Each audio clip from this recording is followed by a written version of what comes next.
بسم اللہ الرحمن الرحیم۔ میرے محترم بھائیوں اور بہنوں، آج ہم ایک ایسے مسئلے پر بات کرنے جا رہے ہیں جو خاموشی کے ساتھ ہماری زندگیوں، ہمارے گھروں، ہمارے ایمان اور ہماری آخرت کو کوکلا کر رہا ہے، اور وہ ہے موبائل فون کی لت، جسے موبائل ایڈکشن کہا جاتا ہے۔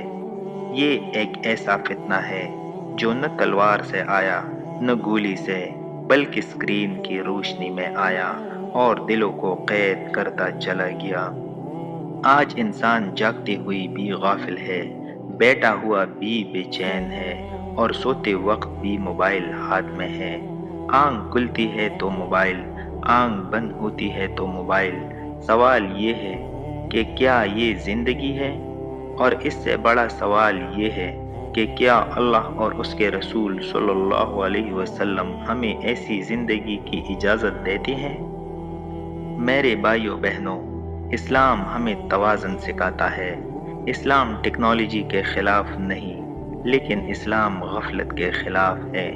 موبائل بذات خود گناہ نہیں، مگر جب موبائل ہمیں نماز سے، قرآن سے، والدین سے، ذمہ داریوں سے اور اللہ کی یاد سے دور کر دے تو یہی موبائل ہمارے لیے وبال جان بن جاتا ہے۔ ذرا سوچئے، ہم میں سے کتنے لوگ ہیں جو اذان کی آواز سن کر بھی موبائل نہیں رکھتے؟ کتنے ہیں جو بس ایک ویڈیو اور کہہ کر فجر قضا کر دیتے ہیں؟ کتنے ہیں جو قرآن کھولنے سے پہلے واٹس ایپ، انسٹاگرام اور ٹک ٹاک کھول لیتے ہیں؟ رسول اللہ صلی اللہ علیہ وسلم نے فرمایا، مفہوم ہے کہ دو نعمتیں ایسی ہیں جن کے بارے میں اکثر لوگ دھوکے میں ہیں: صحت اور فارغ وقت۔ آج ہمارا فارغ وقت موبائل نے چرا لیا ہے، اور صحت اسکرین نے برباد کر دی ہے۔ آنکھیں کمزور، نیند خراب، دل بے سکون اور دماغ منتشر، لیکن ہم پھر بھی کہتے ہیں سب ٹھیک ہے۔ میرے عزیزوں، سب سے خطرناک بات یہ نہیں کہ موبائل وقت کا رہا ہے، بلکہ یہ ہے کہ موبائل دل کی حلاوت چھین رہا ہے۔ وہ دل جو کبھی نماز میں روتا تھا، آج سکرول کرتے کرتے بے حس ہو چکا ہے۔ وہ آنکھ جو کبھی تہجد میں بھیگتی تھی، آج حرام مناظر دیکھ کر بھی نہیں جھکتی۔ اللہ تعالیٰ قرآن میں فرماتے ہیں، کیا ایمان والوں کے لیے ابھی وہ وقت نہیں آیا کہ ان کے دل اللہ کے ذکر کے لیے جھک جائے؟ یہ آیت آج ہم سے سوال کر رہی ہے۔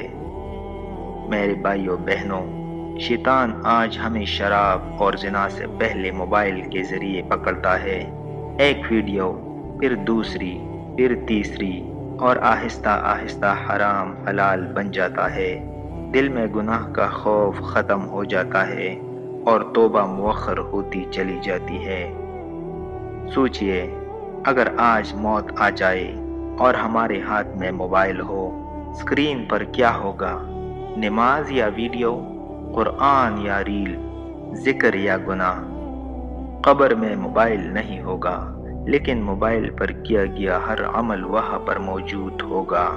میرے دوستو، یہ وقت ہے جاگنے کا، یہ وقت ہے واپس پلٹنے کا، یہ وقت ہے موبائل کو اپنا خادم بنانے کا، آقا نہیں۔ آئیے چند عملی فیصلے کرتے ہیں۔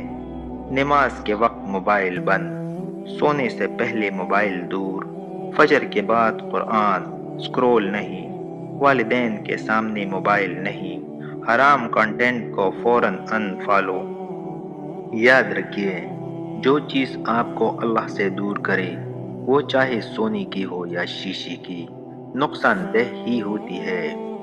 آخر میں آپ سے ایک سوال پوچھتا ہوں، کیا ہم نے موبائل اس لیے لیا تھا کہ اللہ کو بھول جائے، یا اس لیے کہ اللہ کو پہچانے؟ آئیے آج نیت کریں، یا اللہ، ہم موبائل کے غلام نہیں، ہم تیرے بندے ہیں۔ ہمیں اپنے ذکر، اپنی نماز اور اپنی رضا کی طرف واپس لے آ۔ اللہ تعالیٰ ہمیں سمجھ، ہمت اور سچی توبہ کی توفیق عطا فرمائے، آمین یا رب العالمین۔ اگر آپ کو ہماری یہ ویڈیو اچھی لگی ہو تو ویڈیو کو لائک اور شیئر کریں اور ہماری چینل کو سبسکرائب ضرور کریں۔ شکریہ۔